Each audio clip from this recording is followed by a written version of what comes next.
you. Good morning and good afternoon if you're in a different time zone. Thank you very much for your interest in our webinar on understanding the test data, where Michał and myself will show how to analyze and optimize the EDI and integration test data in the context of testing the SAP integrations. So, Michał, would you be so kind to tell a few words about yourself as well? Yes, sure. So my name is Michał Ronka. I am INT4 Suite Principal Architect. I'm working for INT4 in customer success and product departments. I'm focusing on supporting our customers in their testing and test automation journeys. And also I'm involved in all kinds of innovations we are doing around our product. So together with Marcin. Thank you, Michał. My responsibility is I'm leading the product department for INT4, for the INT4 suite that some of you might have heard about.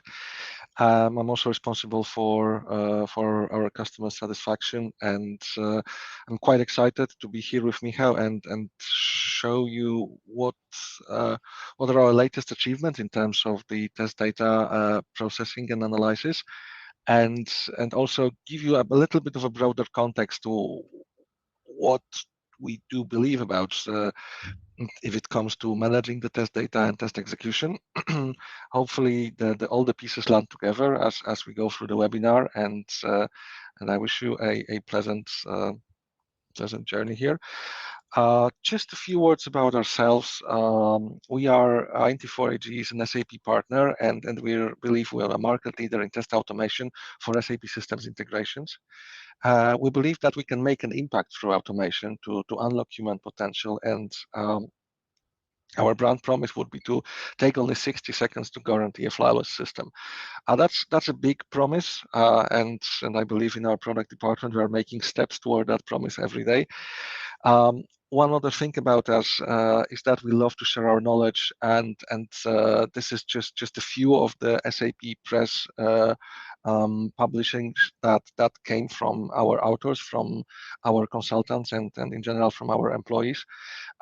We also share a lot of blogs. We do a lot of webinars. We do provide open SAP courses in terms of testing specifically for S4HANA projects testing. So we invite you to use that large library of mostly freely available knowledge, or eventually, if you're interested in the books, you can contact us as well. So what are we going to talk about today? First of all, integration testing and how much data do you really need, and we'll explore a little bit of a different testing models, testing approaches, and we'll try to highlight what is, we believe, that the best approach for testing in a large scale integrated SAP landscape. We'll highlight a little bit our feature of the product, which is the robotic crawler. It's just to bring up the context of how come you need to manage your test data and how much data you can actually get. And then we'll look into analyzing the integration test data repository, how we can optimize that using machine learning based classification solutions, and how we can actually validate that we still have the right test coverage once we optimize the data. We'll end up the session with the QAA part. All the participants are muted in the session. There is a Q&A feature in the Click meeting where you can type in your questions, and we'll be answering them as we get towards the end of the presentation. And the session is being recorded, and the recording will be available shortly, I think 1 or 2 days after the webinar. Our marketing department will be sending the links to watch the session again to all registrants. Okay, Michał, anything else you want to add before we start? No, let's start. Okay then. So let me take you through this. I think quite abstract topic is on how much data do you really need, and we do believe that there is a lot of merit in what is so-called the testing pyramid, and the testing pyramid shows the different types of testing you will be having in your IT project, starting with the unit tests, then components testing, followed up by integration testing, and then finally the UI testing, end-to-end testing, user acceptance test on the top of the pyramid. And there are a few observations that I think we can all agree about. Is that it's cheaper to do unit testing or integration testing compared to doing end-to-end UATs. I mean, it's cheaper for many reasons. One reason why it's cheaper is that it takes really less people and less organization to do unit testing. I mean, you have a development, you can unit test that. That's usually a single person's job. Then integration testing can be done within the technical teams, although the cost starts to grow as it takes some time to create the test case. You need a few people to run it. And then finally, if you think about full-blown UATs, where you gather all the business users together in one place and ask them to execute test scenarios, I mean, the costs grow exponentially on the time, on the resources, eventually on the logistics as well. And then there is the situation about the number of available test cases. So it seems like it should be quite easy to get a lot of test data for unit testing. Yeah, if you want to just test a single development, you should be able to test it in different variants. Those test cases are cheap, so you can do a lot of those potentially. And then the more you go up the pyramid, the number of available test cases is usually lower. So ideally, if you think about it, if you have a very good unit test where the development was tested in multiple variants and scenarios, ideally you would have just a few test cases on the UATs that basically should be successful, assuming your unit testing was done correctly. Now, I think the challenge is that, as we could agree with what we see on the picture, when I think at least about my experience from an SAP implementation projects in a corporate environment from a few years ago, it really resembled much more something like this alternative view on the testing approach, which is called the ice cream cone anti-pattern, and you can find a lot of information on the web. It's probably so popular that it's really hard to identify who was the first one to design it and use it in this graphical form. But we invite you to research a little bit more online if you're interested. And the challenge is that working like this is probably a lot more expensive, and this unfortunately resembles the experience that I have, that when you have the development teams, they do a specific development and then they have to document the unit testing. So they take the unit testing very literally. That is like they have one single test case unit for doing the test of that unit of job. Yeah. I see, Michał, you're laughing.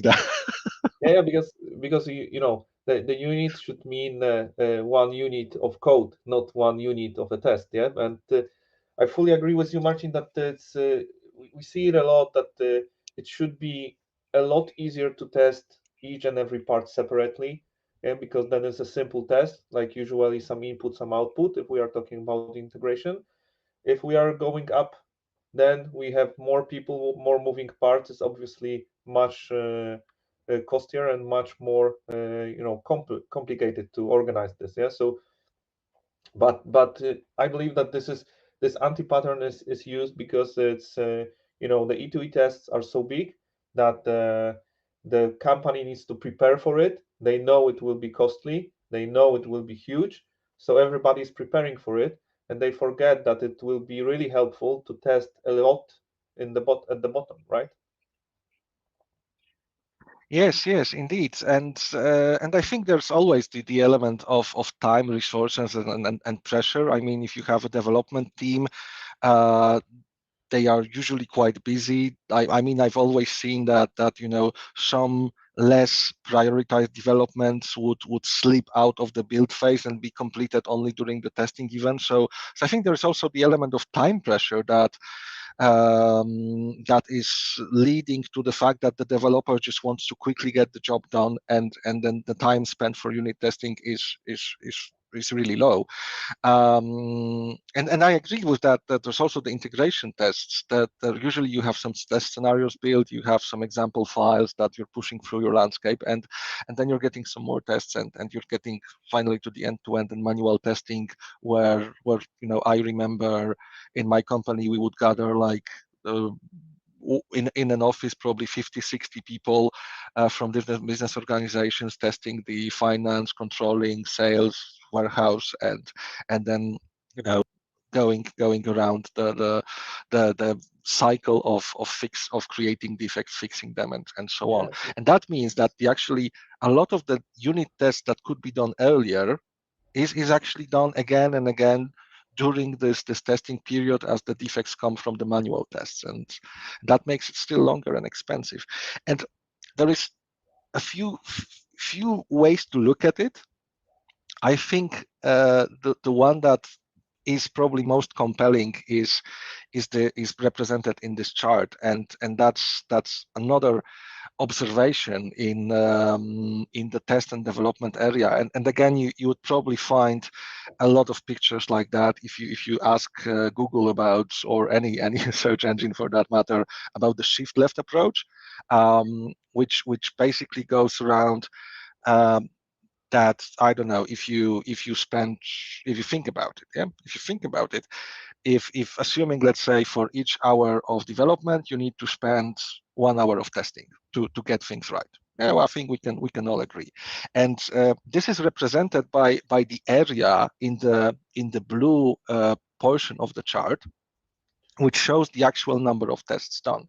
So what we're saying is that regardless of whether you're doing the testing actually during the big testing phase where you gather the users and so on, or whether you're doing your testing early on, you're likely to create the same, to spend the same amount of time testing. You're likely to spend the same amount of time on fixing defects and so on.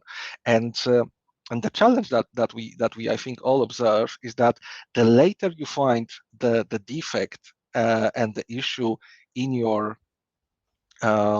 testing approach during the project, the more costly it is. Well, what is the unit here on the left-hand side, and how exactly that red curve would go, I think is probably arguable, but I think it's easy to understand that, for example, if you're testing at a later stage, you have to at least involve more people. So in the early stages, the testing is quite simple because the developer just works on the development system and is executing the test cases, and then observing that something is wrong.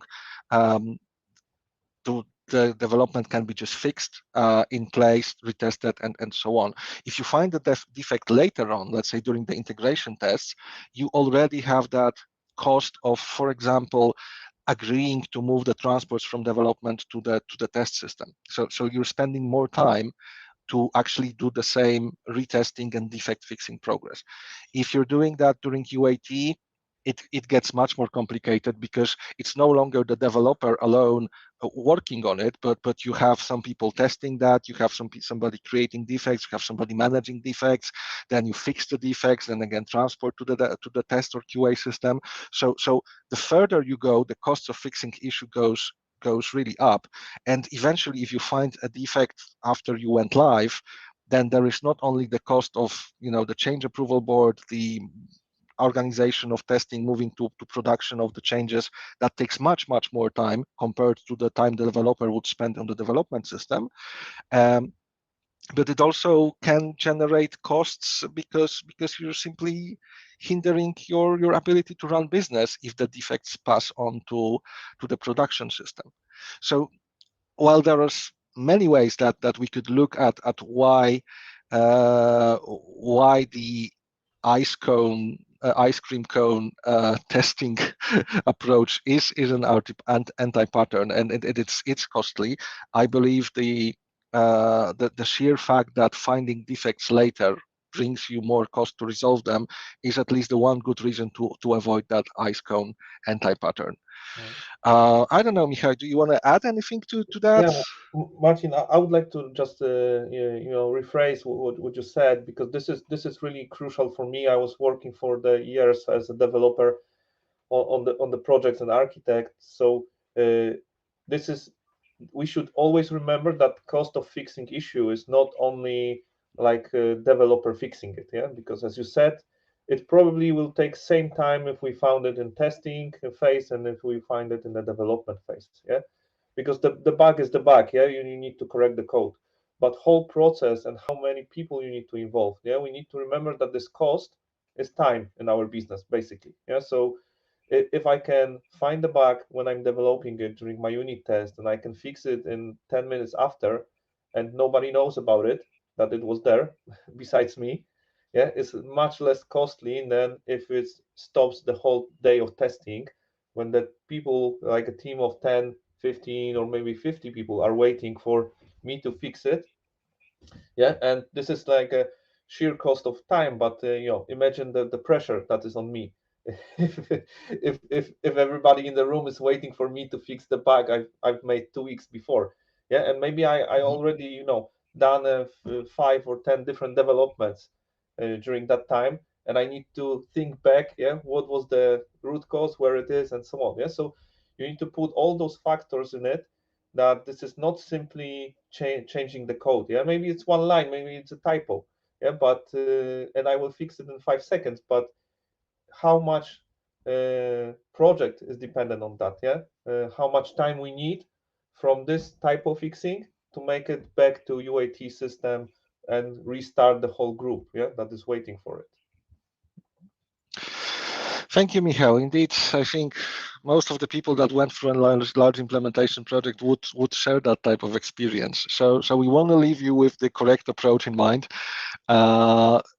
investing the time and energy to do the cheap unit testing, component-based testing, which means like bundling a few unit tests together and then further on the integration testing, will actually allow to make the whole implementation and process cheaper. So testing early is cheaper, testing early is helpful, and it reduces the stress and load that lands then on the organization on the end-to-end and UAT testing. And be that a big project or be that a development, a small development change when you're doing the regression testing, this pattern is more likely to be at least cheaper, if nothing else, if not nicer to execute.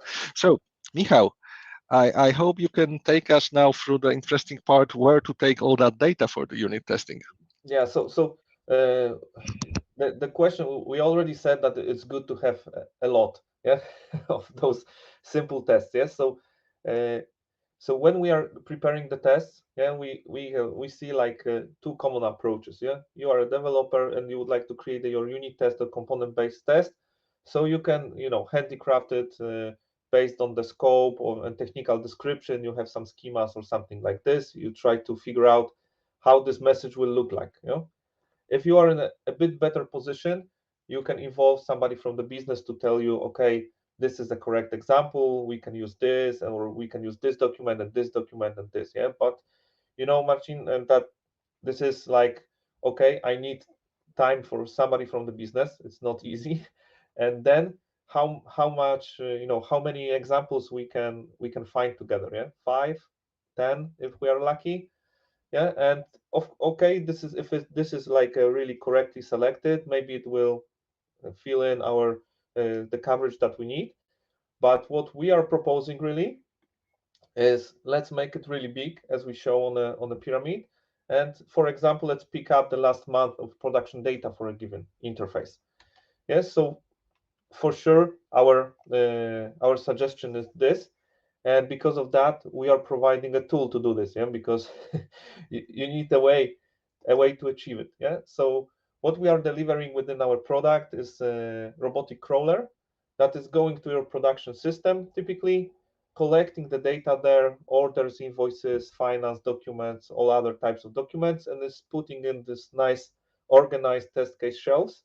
Yes, so you can really run it daily, run it weekly, and collect the data from production in a massive numbers. Yeah, so we can end up with the, depending on what this interface doing. Yeah, it can be hundreds, thousands, or even hundreds of thousands test cases. Yeah, because if you got interfaces that are running in thousands daily, you will collect the data over month, then you are ending up with the really big number. Yeah, and why we are suggesting this to our customers is because it's really hard, especially if you got, for example, interface that is running there for 5 years, 10 years. Yeah, and were like 10 different requests for change for this interface. Yeah, so in fact, there is almost nobody in organization that knows all the variants that are going there. It's working. Yeah, we see this especially in the EDI when you've got several partners or hundreds of partners going through the same mapping. Yeah, during the years you adjusted a bit to this partner, to this partner, to this country, and now, for example, if you would like to migrate it, if you would like to incorporate a new change that is specific for maybe some legal requirements in the country, it's really hard to say like what will be enough of test cases and what are the variants in this interface. But if you tell me that, okay, if we don't know this exactly, let's run everything we have last month. In this month, there should be all the variants we have. For example, for orders that we are receiving, we are like on statistical basis, more or less sure that we cover everything. Yeah. So that's the idea behind collecting the data. But now we would like to, if we have this big number of test cases, yeah, we would like to know how to run it, right? So if we run them all, yeah, this is like a safe way, but it will take time. For example, if you have 1 million of test cases, you can run it. It will take hours, but on one hand, this is done in background. Yeah, maybe we will run it over the weekend. It's doable. Yeah, we can randomly Michał, select. I think I'm sorry, just to jump in, Yeah, but I sure. was thinking about some real numbers that we observe. I think we have some customers that take thousands of test cases actually to run, and Yes. this takes like a few hours to execute. So it seems like if you're and then we have customers that would have this big database. I think the largest one has like 5 million test cases loaded in INT4. So probably running that would take several thousands of hours. So maybe a million is is a lot, but I mean you have that option. Yeah, and we tested this on really big numbers, yeah, with our customers, and the solution is working, yeah. But it's also a question if I got, let's say I got 100,000 test cases run, right? So then I got the list of 100,000 comparisons, yeah.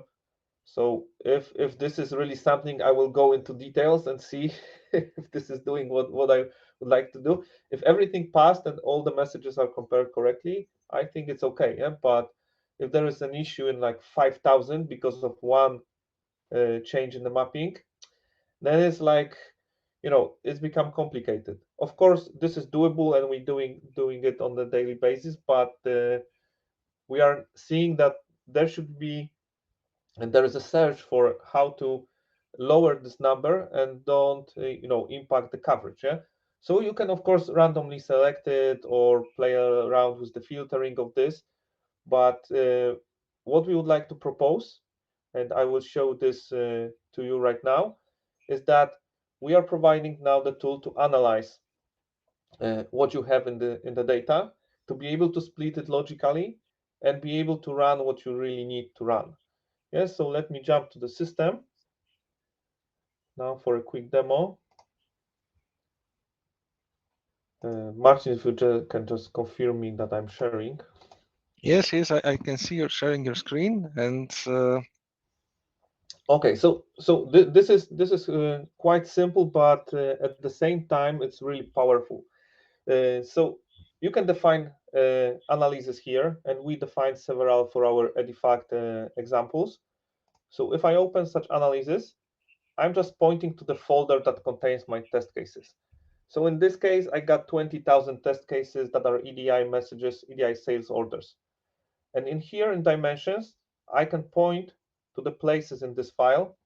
Yeah, so this is a partner and material as my dimensions. Yeah, and I can add as many dimensions as I like. If we are working with any kind of EDI files like X12, Edifact, Ancom, we can define those segments and values in those segments using regex expressions. But if we are working with the JSONs or XMLs, the XMLs, we can define XPath, JSON path to point to the value. Yeah. So what we are defining here as dimensions is what values we should search in those messages and those test cases that are stored here. And we would like to see the breakdown. Yeah. And then our example is partner material breakdown. So I can see the results and I see all the partners that are in those EDI messages and the count for those partners and how many test cases this partner is visible. Further down, I got the breakdown per material. Yes, so whatever dimensions you will define here, and this is really, I would say, business specific or even user specific, yeah, because we can have this 20,000 test cases here. And let's say I'm interested in partner material split, but maybe Marcin is interested in sales organization material group split. Yeah, so we can run our own analysis on the same data and see what we have inside business-wise.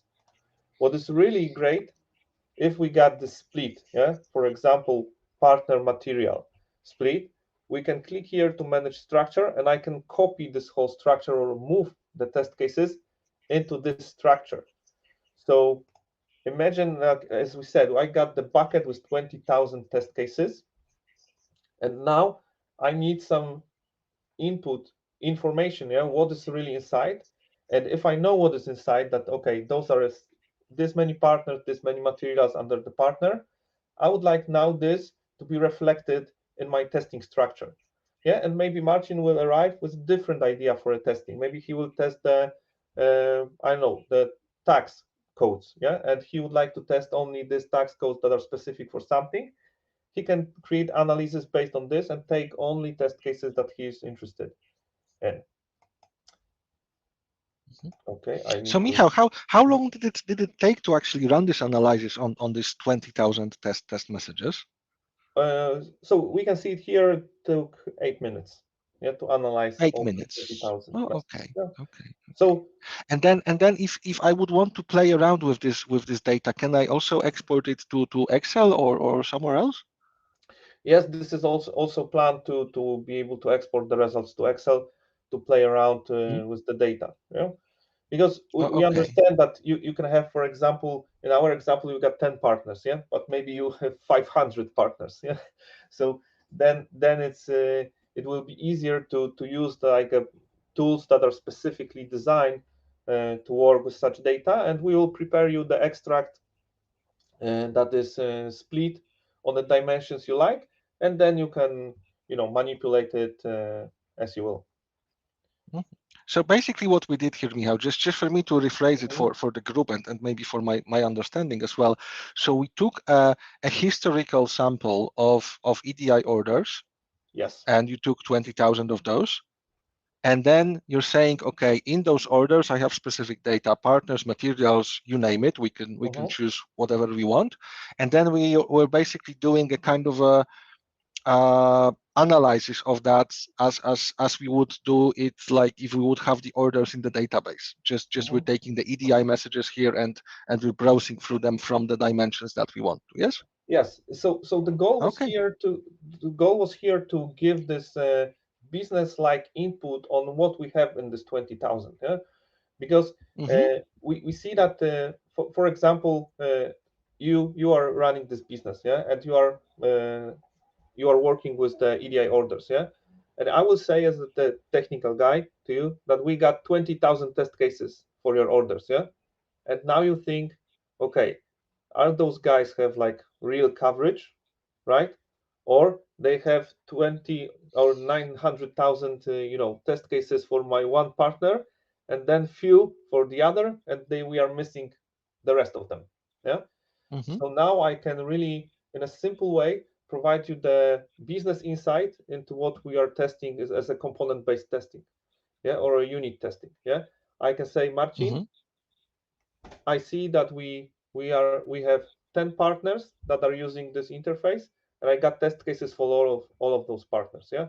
Are you okay with this? If I test all of those partners I got on the list, if this is enough for you. Yeah. So I can really prove, yeah, that this is because we say earlier that statistically, if we get the whole month, yeah, you should have everything there, right?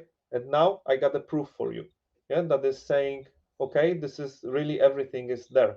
Yeah, if you like to see how many for this partner, for this material group, organization, whatever, this is those are the numbers. Yeah, so that's the whole idea. So we know, the testers know that they have full coverage, and they can assure business with the real numbers, real splits, charts, and so on, that this is really in place. Yeah, that this is not Mm-hmm. like testing Mm-hmm. 20,000 times same thing. Yeah, but this is really different things, different dimensions of those tests. Mm-hmm. Mm-hmm. Yes, yes. I think, Michał, you said a very important thing, that that's not testing 20,000 times the same thing. But I still believe, and I think that's where we are taking you through now with the webinar, is that you're still testing a lot of times the same things. I mean, Yes. most likely those partners, they would be doing recurring orders. They would be kind of stocking their um, stocking up their warehouses, for example, to upfill whatever they are selling, and you're in that situation that I think even with within those 20,000, if you have 10 partners, how many of those would be actually repeating their orders month to month with Yeah, maybe but small changes? Yes, yeah, Marcin, you'll you'll you'll, you can be you'll sure get. that, yeah, so sorry to interrupt you, but you can be sure that the purchasing is automated on your EDI partners, yeah? So even if they are, even if they are, ordering same thing every day from you, and this is arriving just in time every day to you, you will receive daily same orders, yeah? Again, and again, yeah? Maybe somebody is And sending you again, batches and different orders, fine, but most of them will send you exactly same thing over and over again, yeah? indeed, and then it means that if I have a defect in my code, I will just see that defect occurring a few thousand times in the test result, which is Yeah. probably a waste of time to even dig through it. So this is where things get a little bit more complicated. As in INT4, we did a research project that ended up with us trying to answer that question, saying how could we actually remove that duplication, how we can ensure that we are still testing what we need to test, but we are avoiding retesting the same defect over and over again by just running this big volume of data. And our machine learning specialists came up with an idea. I mean, that wasn't the first idea, but the first one that surfaced and resulted in good in observable results, to take something that is called a latent Dirichlet allocation algorithm, which is a generative statistical model that tries to explain observations basically on the data that you feed to it. So you don't need to provide in LDA, you don't need to provide any previous hints or suggestions or data points to the algorithm. You just feed it with data. In our case, we are feeding a specifically parsed XML files, but it works also, sorry, quite well with JSON, with Edifact. The test Michał is going to do later today is on Edifact or X12, so it can be any type of messages. And what basically the algorithm does, it takes statistical methods. And by the way, I mean, Dirichlet was a French scientist that was living in 19th century. I think he was born around 1800 here, and he died around 1853. So some of these ideas that the observations that people had on data are actually 150 even more years old right now, but today with the advent of the availability of computing power, we can actually take those ideas and apply them to something as new compared to Dirichlet.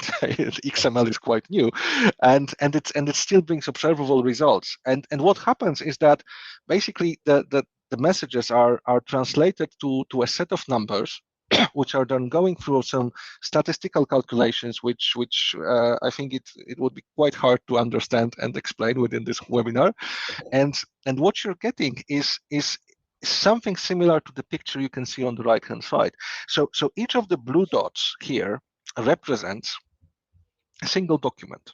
Okay, to make it simpler, the picture is two-dimensional, but it could have more dimensions. But right now, every dot represents a document, and in some way, statistically proven and with mathematical evidence, the dots that are close to each other on the chart, they would represent similar documents.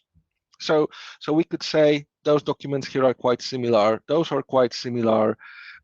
Those on the right are quite similar. That's something that the algorithm can actually extrapolate from the data, from the numerical counting on the words and data elements that are in those input files. And what it can also do on top, it can say, hey, you give me the number of topics, and in this case on the sample it's like 9 or 10 topics here, and it can say, hey, I actually can group those. The algorithm can say, hey, those are probably similar, and there's this topic 8, which is the best representation of this class of documents, and then there is maybe this topic, and then maybe this topic, and there are 2 topics found here. The image is just to give you an idea that such a transformation to numbers and grouping is actually possible, and the algorithm does it on its own. So I mean, there are some parameters we can tweak on how it operates, and we can say what is the number of topics of the classes of documents, and then it automatically would do this operation. Now, when you have those groups already, when you have those topics defined, you can actually select representatives from those topics and have that confidence that the representative group will be actually representative of your all test data. So to say it in a different way, if I have a lot of documents here in this topic, and then for topic 8, I just have a few documents, I can be sure that if I just pick 5 from topic 8, 5 from topic 0, and 5 from topic 2, I should have a representative sample of the whole group. Now, this is shown already, and I mean, this is still mathematics here, that it is already given, I'm so sorry, it is already giving a better results than a random approach. So an example here is the random approach will provide you data that is mostly represented. Yes, so you still see a lot of representation in those 2 groups, which were quite big, and then the LDA classification will ensure you get data from each of the different classes of the documents, which are identified by the algorithm, and by doing so, you will get a much better representation. So, now, Marcin, I know this might sound a little bit complex. Yes, Michał? Yeah, so if we can take it simpler in a real life example, what you are saying is what I said about the supply chain. Yeah, if for example, if you got a customer that is ordering from you line by line, yeah, single items, and it's sending you every 10 minutes the order. Yeah, maybe they are working like this. You are grouping this on your side to deliveries. Yeah, and you got other customers that are grouping the orders into big orders and are sending to you daily, for example. You will have, if you randomly select from the last month, you will have this customer that is sending you one by one. It will be like almost only examples from this customer. Yeah, and using LDA, we are aiming to have like as few as possible from them. Yeah, but still have it and distribute and be sure that we have all others. Yeah, so there are no dots missing, like in this picture we got those dots in the middle. Maybe they are not so often, those messages, right? And on the random selection they are missing, yeah, because everything is in the bottom left and bottom right corner. Thank you, Michał. Now, what happens next is that we can observe, and Michał will show that in a demo, we can observe the distribution of the data that we get. And in the random sample, things that are largely represented will still stay largely represented. In the LDA-based sample, we can observe that the distribution is more or less equalized. So we get all of the representatives without missing the ones that would be just available for a few documents. And I very much like this example, Michał, that you just gave. Now, one thing that is important is that this even distribution of data is mathematically guaranteed, which means that the calculations that are done in the background are actually proven. So there's mathematical evidence, scientific evidence that this works. Now, the problem is that because there is some hidden processing inside, we don't exactly know what happened. So we cannot go to our business colleagues and say, hey, I use this algorithm to select the representative test data, so let's use it. And then you get a question, but how can you be sure that this test data actually makes sense? How can you confirm to me that it's okay, the algorithm is great, there's mathematical proof, but how do you convince me that all my business cases are represented? How are we going to do that? And this is the hard question. And the first time we started discussing the LDA algorithm application, we quickly stumbled upon that. And we do have a pilot customer that exactly was shooting those questions. And we say, we don't know. But we continued, and building on what Michał already showed you, we were able actually to find the answer to that question, which we will show shortly. One final thing that I want to bring up before Michał jumps into the presentation is just a maybe high-level process overview what we are doing. So we are taking from the production database by using the robotic crawler the documents, the EDI documents, to create the test data, so that we can have sample messages for testing the integration interfaces. And now that we have that test data, that we understand it's great to have a lot of it, but it's probably too much to be tested. It doesn't make sense to use it all. We are using LDA sampling to have a sampled representation of the captured test data. By doing so, we want to say, hey, we are still guaranteeing you the right type of coverage. And without me taking any minute longer, Michał, up to you to show you how we do the test coverage verification. But before maybe you jump into there, it would also, I think, help to show how the application of LDA also looks like. Yes, and I can help myself, but saying that customer will question Dirklet because there was no EDI in 19th century, right? So, okay, so if you have this question, yeah, how this mathematician from France can help you with your EDI testing if he lived 150 years ago, we are covering you in that matter. So let me share my screen. Okay, so similarly to test case analysis, we got a separate application that is for our machine learning topics. Yes, so I got the similar Edifact machine learning topic, and this topic consists of how many test cases I would like to get out of it. In my case, I gave it 2000 test cases. So I would like to basically get 10% of what I have right now, but I would like to have still the same representation.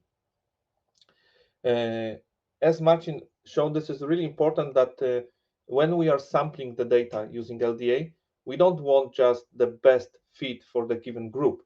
Yeah, we would like to also include all those outliers there. Yeah, so something that is not belonging basically to any group is hardly belonging to some groups. Yeah, so we would like to have those included too.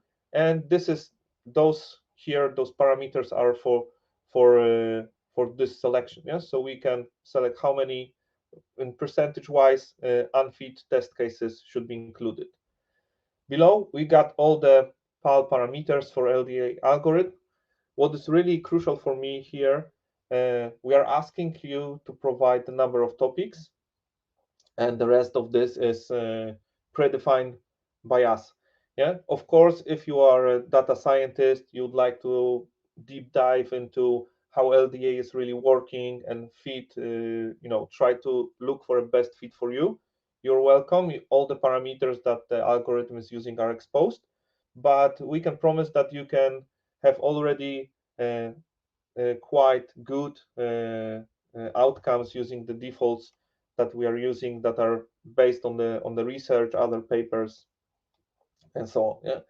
So what I'm doing, as with the analysis, I'm providing the place where my test cases are. So I got this 20,000 test cases in my folder.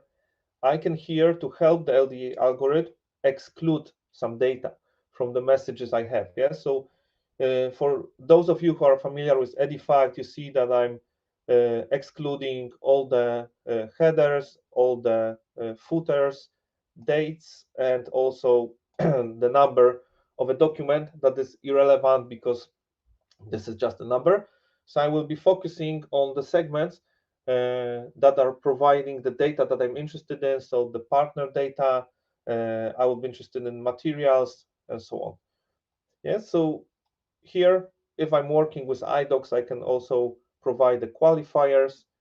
And here I got my result. Yeah, so we see the split per groups, how many messages or test cases were assigned to each group, the result count.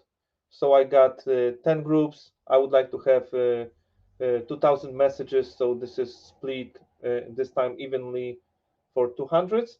And I can copy those test cases into my folder structure. So the result of this, and this is taking a bit more time, is like 15, 20 minutes on 20,000 test cases, is the folder with my test cases processed by selected by LDA algorithm.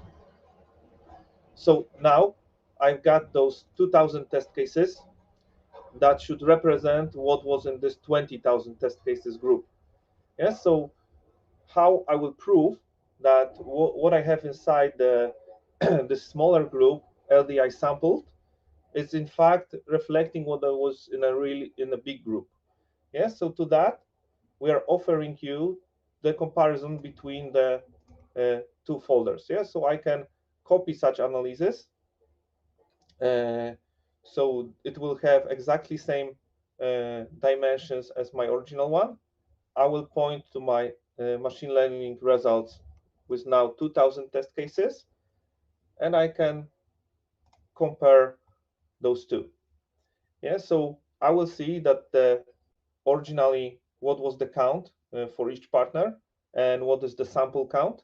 So you see this is really flattened, as Martin shown in this like mathematical proof, and we can drive down to see materials, and we see also that this is flattened and nothing is missing.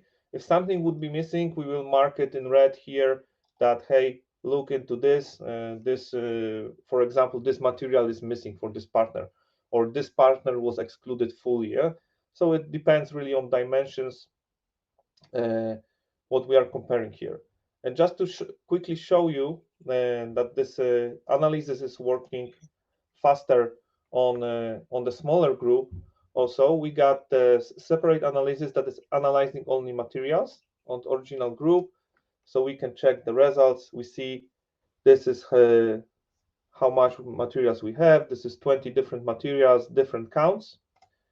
And if I would like to compare how the LDA performed on this, I can just copy this. Let's copy the whole name. And now I will go to materials. I need to simply edit it and select a different folder. So I will select my machine learning results. I will save it, execute it.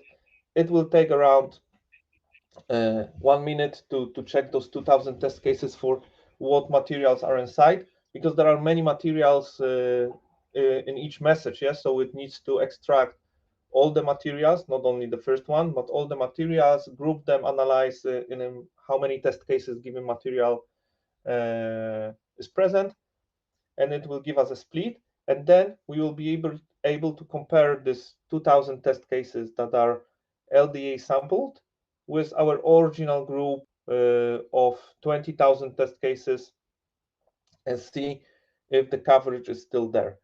Yeah, so now the analysis is done. I can display it by itself.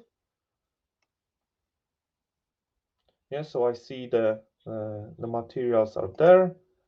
And now if we go back and compare those two analyses, oh, not copy, compare.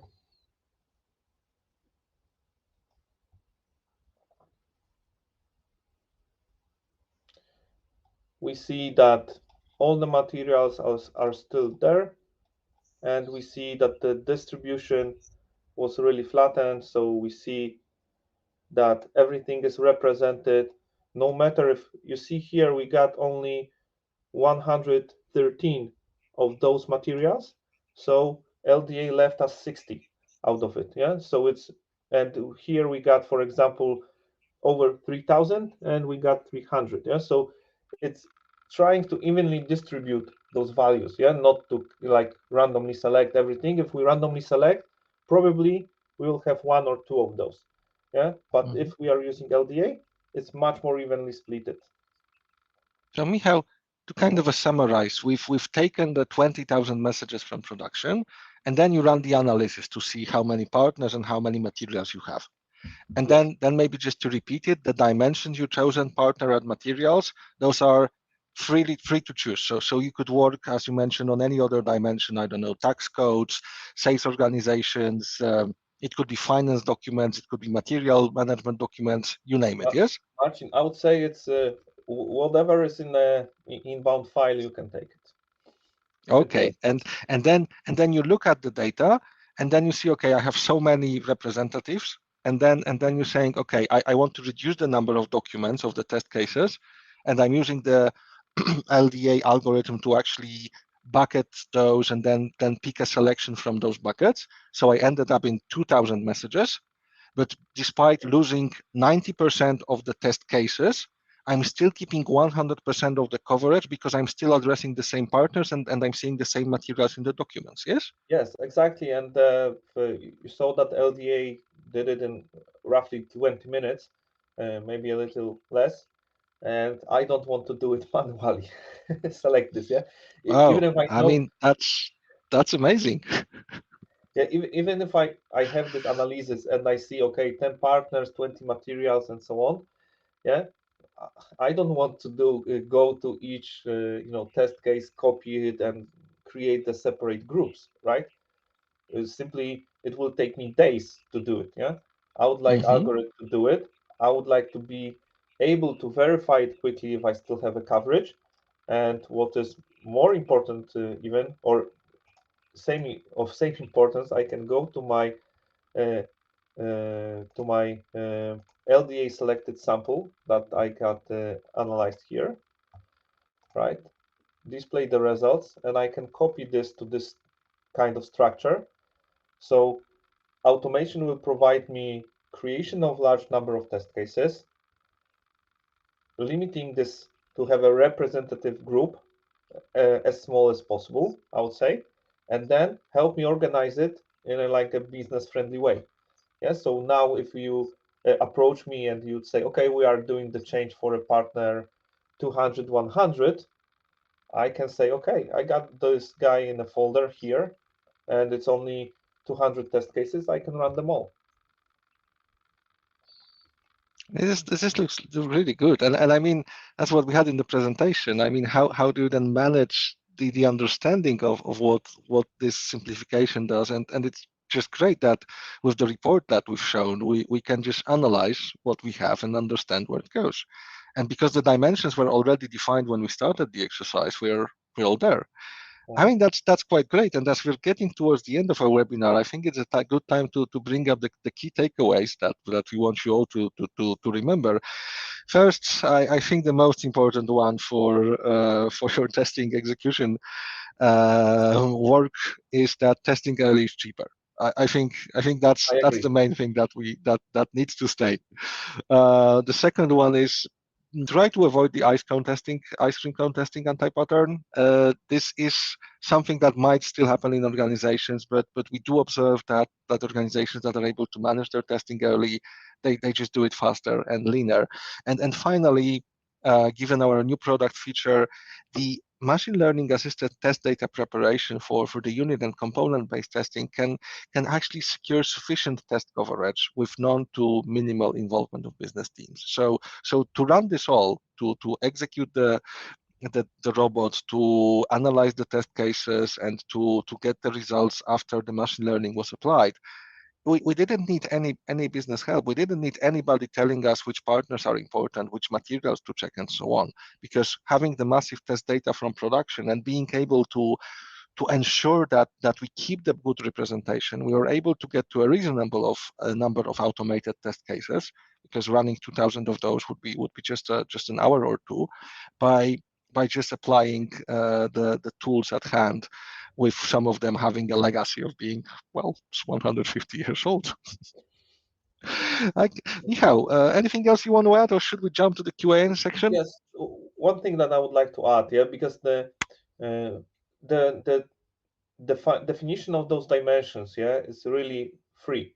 Yeah, so you can choose like what for a given message, and your business or your type of test is really important, yeah, in terms of coverage. And we've done it on purpose because we know that even working with so many customers, Martin, we know that even if they are using exactly same message, exactly same standard, right? Everybody is using it a bit differently, and everybody has a different approach, or the project is concentrated on some different levels, yeah.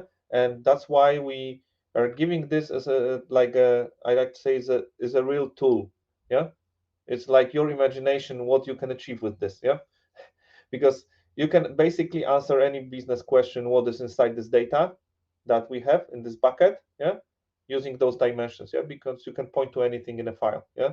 So I would like this to resonate, that you can say, okay, this is really good for reducing the number of test cases and so on, to see the coverage, but it can also answer all kinds of, strange questions, yeah. If you ask me how many orders we have when the quantity is over 1,000, right? It should also be possible, yeah.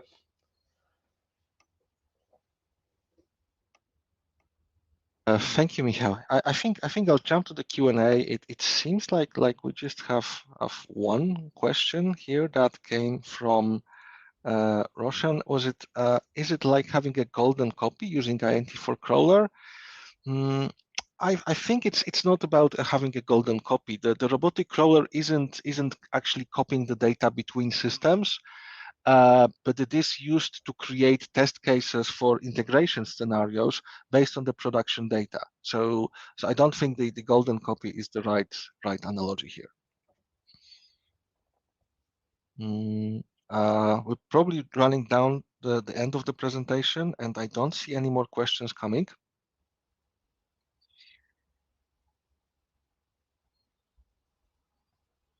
I will give it one more minute for other questions to come by.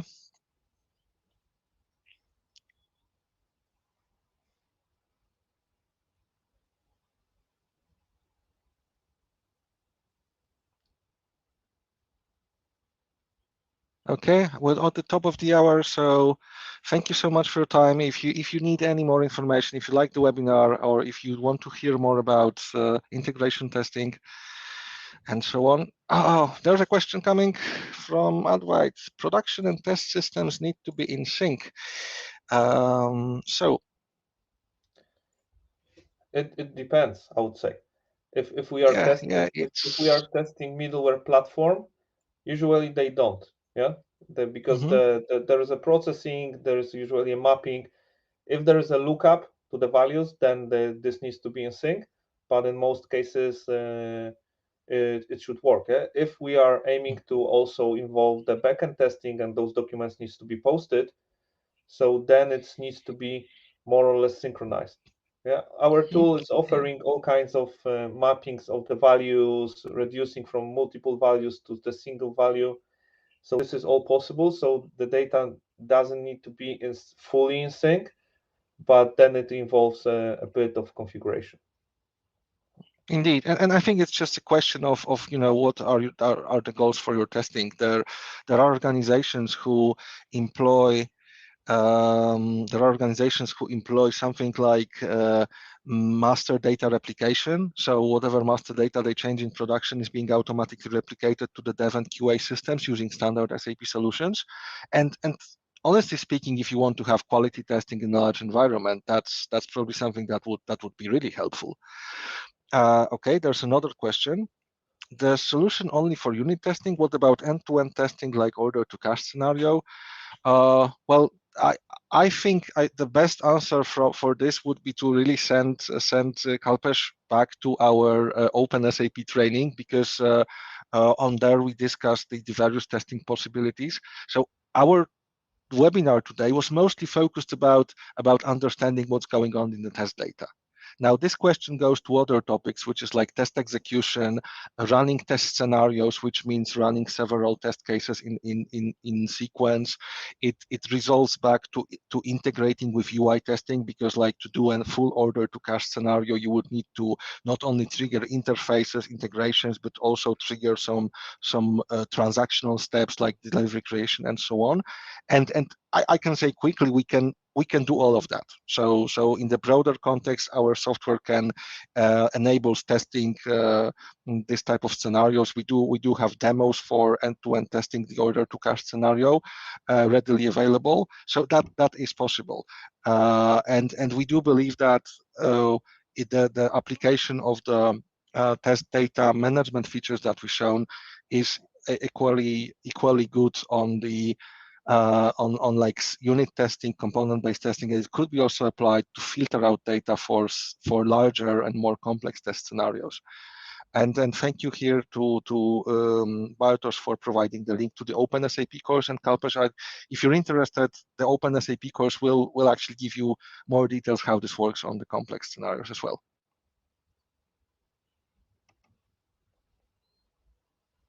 Okay. Is somebody typing something still, so we can wait 1 more minute for that question?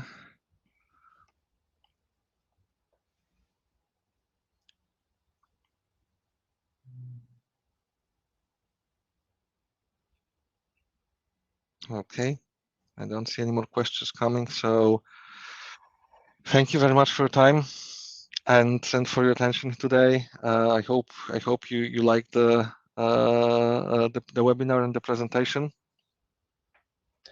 Thank you. Thank you. Thank Bye-bye. you. See you. Bye. Thank you, Michał. It was a pleasure as always.